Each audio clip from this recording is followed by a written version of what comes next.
Hello friends, welcome to my YouTube channel. आज आपण engineering मेकॅनिक्समधला पॅरलल फोर्स प्रॉब्लेम सॉल्व करणार आहोत.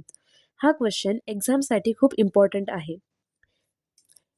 A set of four parallel forces of a magnitude 4 Newton, 6 Newton, 3 Newton and 2 Newton are acting in a upward direction.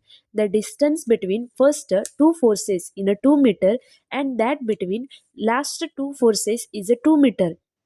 The distance between 6 Newton and 3 Newton is a 1 meter. Find resultant with respect to 4 Newton force and position of the resultant force. आपल्याला चार parallel forces दिलेले आहेत. 4 Newton, 6 Newton, 3 Newton आणि 2 Newton. सगळ्या forces upward डायरेक्शनमध्ये आहेत. फोर्सेसमधील distance 2 metre, 1 metre, 2 metre दिलेला आहे. आपल्याला रिझल्टंट फोर्स आणि त्याची पोझिशन शोधायची आहे. स्टेप 1, रिझल्टंट फोर्स कसे काढायचे हे तुम्हाला सांगते मी आता. सगळ्या फोर्सेस व्हर्टिकल आहेत म्हणून summation F of X is equal to 0 येतो. F of Y, summation F of Y is equal to, सगळ्या फोर्सेस अपवर्ड आहेत मग अपवर्ड असलेल्याची साईन पॉझिटिव्ह असतो, डाऊनवर्ड असलेल्याची साईन निगेटिव्ह असतो. आता आपण समेशन एफ ऑफ वाय काढून घेऊयात.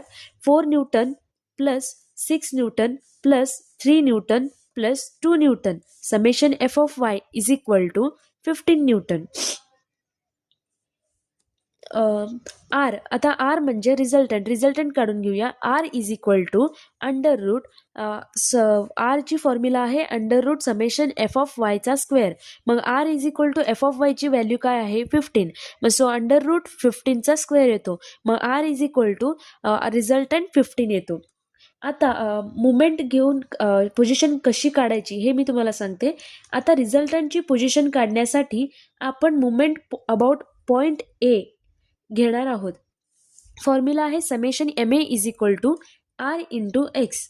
Summation M A is equal to हा हे अँटी क्लॉकवाईज ॲक्शन होत आहे. अँटी क्लॉकवाईजला आपण निगेटिव्ह साईन देतो आणि क्लॉकवाईजला पॉझिटिव्ह साईन देत असतो. सो हे सगळे अँटी क्लॉकवाईजेस आहेत. आपण आता मुमेंट हा ए पॉईंटपासून घेणार आहोत.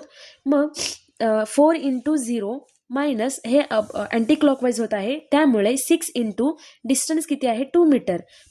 3 इंटू 2 टू 4, 2 1 3, 3 इंटू 3. मग 2 into 2 plus 3, 2 plus 1 3, 3 plus 2 5, distance 2 into 5. Anti clockwise होत आहे म्हणून मायनस सिम्बॉल येतो. मग summation M A is equal to -31 newton metre येतो.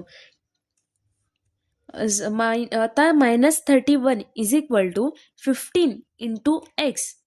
X is equal to -31 divided by 15 आलं तर X is equal to -2.6 metre हे आन्सर येतो. थँक्यू.